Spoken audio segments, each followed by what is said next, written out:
السلام علیکم، news and health T V کے ساتھ میں ہوں نعمان فرید۔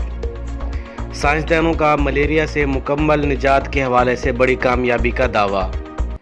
برطانیہ اور کینیا کے سائنسدانوں کی ٹیم نے ملیریا سے مکمل نجات کے حوالے سے بڑی کامیابی حاصل کرنے کا دعویٰ کیا ہے۔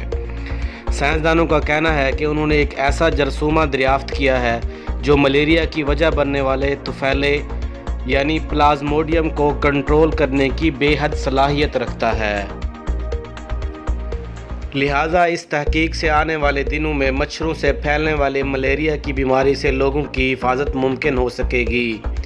اب محققین ملیریا کو قابو میں کرنے کے لیے مچھروں میں مذکورہ جرثومہ داخل کر کے انہیں جنگلوں میں چھوڑنے یا دیگر طریقوں سے اس جرثومے کو مچھروں تک پہنچانے پر غور کر رہے ہیں۔ ملیریا کا سبب بننے والے پیراسائٹ یعنی طفیلے کو روکنے میں معاون ثابت ہونے والا یہ جرثومہ کینیا کی جھیل وکٹوریہ میں مچھروں پر تحقیقات کے دوران دریافت ہوا۔ ماہرین کے مطابق یہ جرثومہ کیڑوں کی آنت اور جنسی اعضاء میں رہتا ہے۔ تحقیق کے دوران ماہرین کو ایک بھی مچھر ایسا نہیں ملا جس میں یہ جرثومہ موجود ہو اور ملیریا کے جراثیم بھی رکھتا ہو، جبکہ ماہرین کا کہنا ہے یہ بات ظاہر کرتی ہے یہ جرثومہ مچھر کو ملیریا کے جراثیم سے محفوظ رکھتا ہے، یعنی جب مچھر میں پلازموڈیم ہی نہیں تو وہ انسانوں میں منتقل بھی نہیں کر سکے گا۔ ماہرین کے مطابق یہ فی الحال جرثومہ قدرتی طور پر تقریباً 5% مچھروں میں پایا گیا ہے۔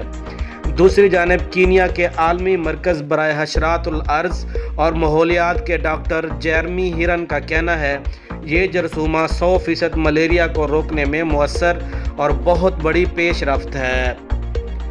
ماہرین کا کہنا ہے کہ کسی بھی خطے میں ملیریا کو روکنے کے لیے ضروری ہے کہ کم از کم 40% مچھروں کو اس جرثومے سے متاثر کیا جائے۔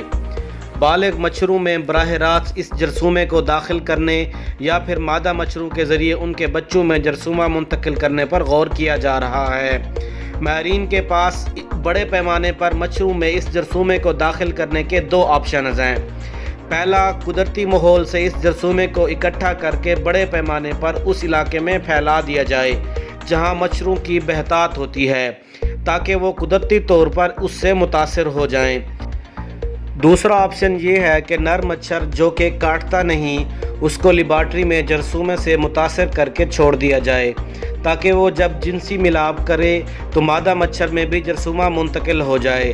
خیال رہے کہ انسانوں کو ملیریا اس وقت ہوتا ہے جب ایک مادہ مچھر جس میں ملیریا کا سبب بننے والا طفیلہ پلازموڈیم موجود ہو انسان کے جسم سے خون چوستا ہے اور اس دوران وہ پلازموڈیم انسانی جسم میں داخل کر دیتا ہے۔